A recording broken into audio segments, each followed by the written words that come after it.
પુરુષોત્તમ રૂપાલાએ જે વાણી વિલાસ કર્યો ત્યારે પણ અમે કહ્યું હતું કે અમારી જે લડાઈ છે એ અસ્મિતાની લડાઈ છે અને કોઈ સમાજ સામે નથી, કોઈ સરકાર સામે પણ નથી, એવું અમે શરૂઆતના 25 દિવસમાં આ જ વાત મૂકી હતી.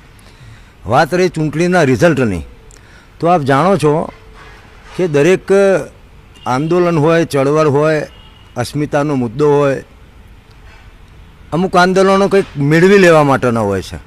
આ આંદોલન એવું હતું કે અમે ના ટિકિટ માગી, અમારે ના કોઈ લાભની અપેક્ષા હતી. અમારી અપેક્ષા એ હતી કે અમને વાણી વિલાસ કર્યો છે, વિરોધ અસ્મિતા પર કલંક લગાવનાર પુરુષોત્તમ રૂપાલાનો હતો.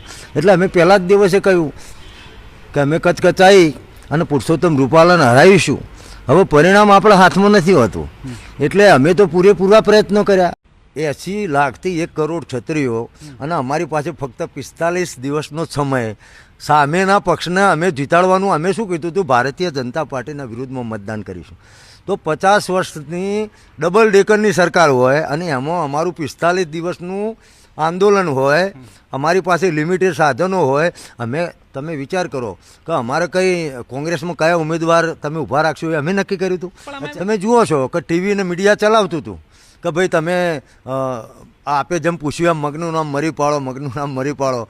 પણ અમે કોઈ જો ક્ષત્રિય સંકલન સમિતિ અને ક્ષત્રિય સમાજ એ આ આંદોલન થકી એટલું પુરવાર કર્યું. અમે બંને પક્ષને કહેવા માગીએ છીએ, ત્રીજો પક્ષ જે હોય એને પણ, આપને પણ, કોંગ્રેસને પણ, ભાજપમાં, કે હવે ક્ષત્રિયો કોઈ પક્ષના ગુલામ નથી.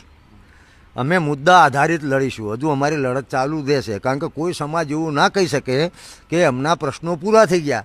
રાજસ્થાનમાં જે સંસ્થાઓ હતી એ સંસ્થાઓ આ મુદ્દાનું ઉપાડી લીધો હતો, એટલે 11 બેઠકો પર અસર થઈ.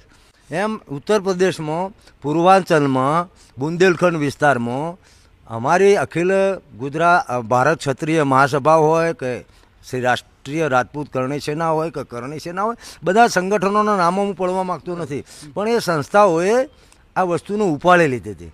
એટલે ત્યાંના ઠાકુરો, ત્યાંના ક્ષત્રિયો પણ નારાજ હતા. તમે જોયું છે, આપણા ગુજરાતના વર્તમાનપત્રોએ પણ આ વાત કબૂલ કરી છે અને નેશનલ મીડિયા એ પણ આ વસ્તુના અનેક વિડીયો આપ જોઈ શકો છો, પત્રકાર છો. તો એમાં અસંતોષના ઘણા બધા કારણો હતો. એ કારણને આગ લગાડવાનું કામ એ આ ક્ષત્રિય અસ્મિતાએ કર્યું.